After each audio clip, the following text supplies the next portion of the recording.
фактически тупик в войне, потому что ни Россия не может захватить всерьез большие куски нашей территории, ни мы не можем отбить в настоящий момент.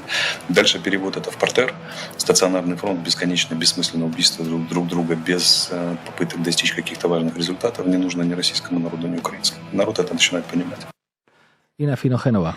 Ex asesor de Zelensky diciendo que se necesita un alto el fuego, fíjate. Qué cosas. Vamos, Xavi. ¿Para qué me invitan? El análisis internacional de Ina Finogénova. Bueno, la masacre que sigue cometiendo Israel en Gaza es uno de los múltiples factores de que otro conflicto que involucra a varias potencias a la vez esté en una suerte de suspenso o punto muerto, tal y como lo describen los militares que están sobre el terreno. La guerra en Ucrania ha pasado en los últimos meses a un segundo plano por toda una serie de razones. Israel, la campaña electoral estadounidense, los fracasos en el frente. Es cierto que ya no vemos esa exaltación triunfalista y militarista de políticos y periodistas que observamos durante todo el año 2022 y parte del 2023. Ya no se habla de que Ucrania pueda recuperar las fronteras de 1991 y hasta se pone en duda su capacidad de recuperar las anteriores a 2022. En cambio, este cambio de discurso con respecto a Ucrania y con respecto a Rusia es más que evidente, pero explícanos por qué, Ina. Bueno, porque básicamente no ha habido desde la anunciada contraofensiva victorias ucranianas que destacar. En otoño de 2022, cuando sí se lograron liberar importantes territorios, la propaganda bélica que abunda por estos lares, no es solo cosa de Rusia, creó unas expectativas desmesuradas alrededor de lo que podría ser el ejército ucraniano, totalmente dependiente del bloque de la OTAN, y las expectativas no siempre coinciden luego con la realidad, como bien sabemos. La realidad es que miles de millones de dólares en efectivo en armamento no han traído por el momento los resultados esperados y los principales donantes empiezan a revisar sus volúmenes de ayuda a Ucrania y a repensar sus estrategias. Al fin y al cabo, para ellos esta guerra siempre se ha tratado de una inversión, pese a lo que le estuviesen contando a sus medios afines, y cuando una inversión no resulta rentable, pues se retira el dinero. Antes de contarles el periplo de Volodymyr Zelensky por conseguir más financiación para esta guerra, les recomiendo que vean el reciente capítulo de Cafeína que sacamos hace unos días en Canal Red Latinoamérica. Hablamos con expertos que siguen el conflicto muy de cerca desde hace muchos años.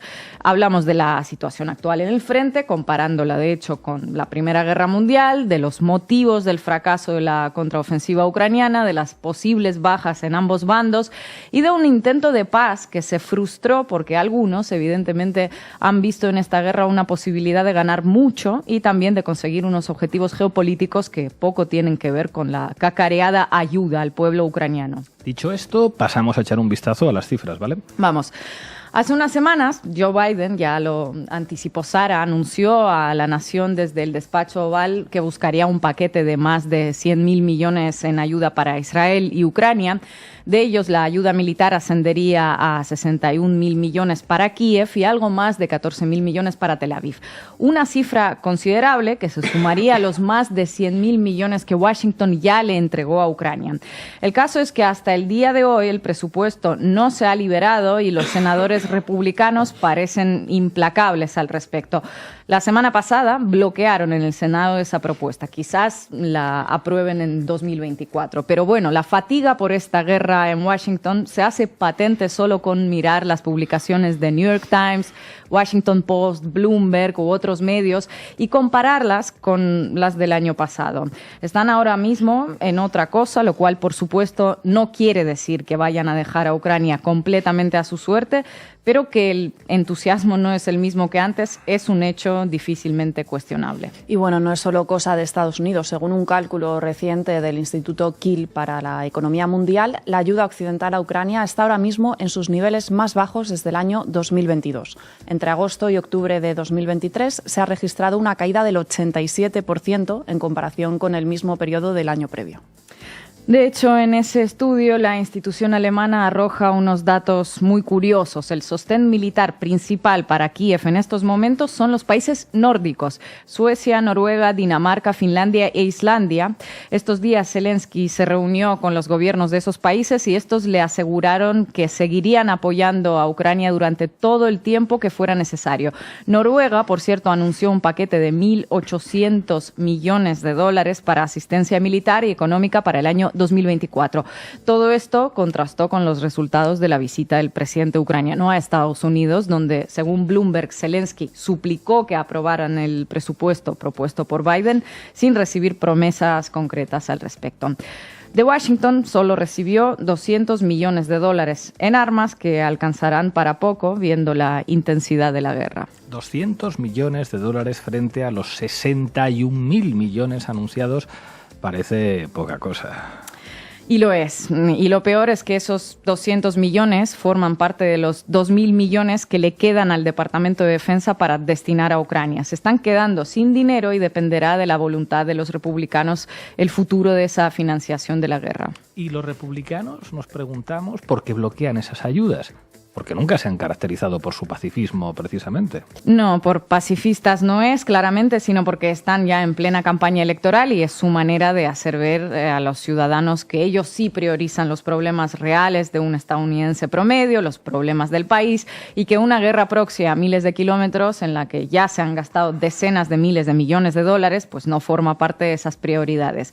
Antes de reunirse con Biden, Zelensky se vio con el presidente de la Cámara de Representantes, el republicano Mike Johnson, en un intento de negociar más ayudas, pero para Johnson la situación en la frontera sur estadounidense resulta mucho más importante ahora mismo. Parece que a Zelensky y al propio Biden les va a costar mucho convencerlos de lo contrario, y el principal peso de las ayudas a Kiev lo seguirá asumiendo Europa.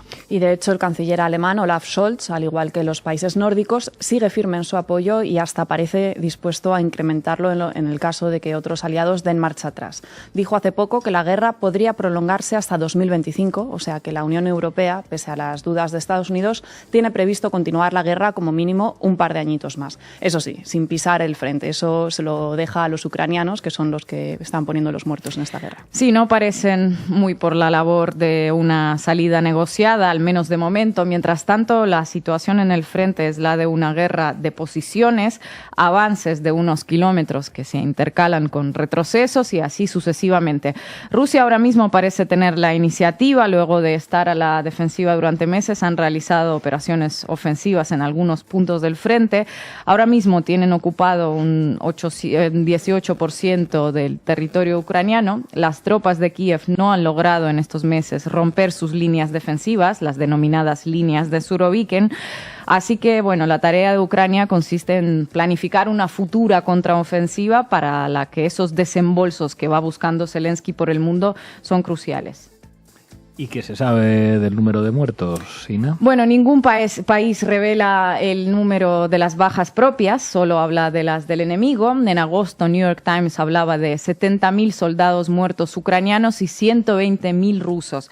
Hace poco, una fuente de la CNN dijo que Rusia habría perdido un 87% de sus tropas terrestres y 2/3 de sus tanques. Y la verdad, con semejantes pérdidas, una se pregunta cómo es posible que un ejército tan diezmado aún no haya sido aplastado por Ucrania.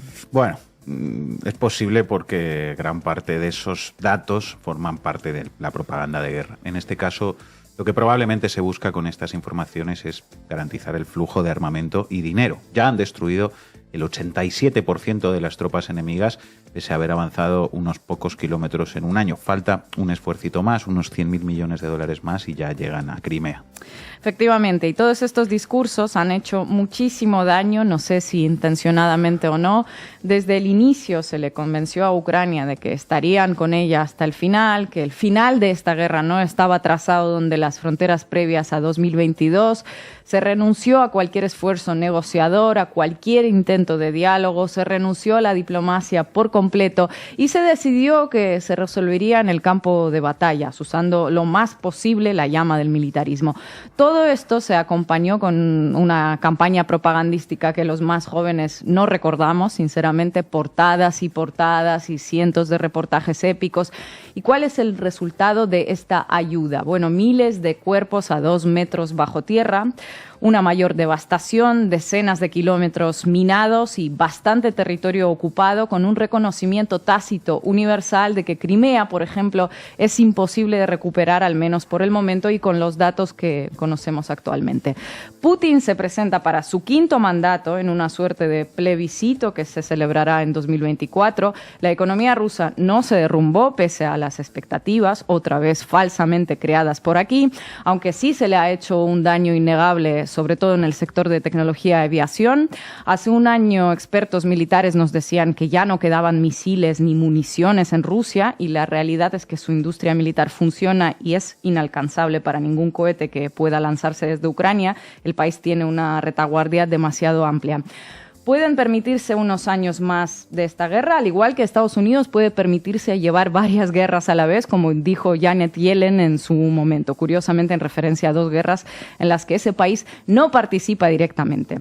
¿Qué sería lo mejor en esta situación? Quizás buscar unas negociaciones, pues para todo aquel que piense en las vidas de las decenas de miles de jóvenes, quizás cientos de miles que están cayendo en el campo de batalla, parece que esta habría sido la solución más adecuada desde el primer minuto. Pero no es así para los que alimentan el militarismo y la muerte tanto desde Rusia como desde los países que empujan a Ucrania a la guerra sin poner un solo cadáver de su parte, pero convenciendo a su gobierno de que la solución pasa única y exclusivamente por el campo de batalla al que ha sido arrojada por otros. Muchas gracias, compañera.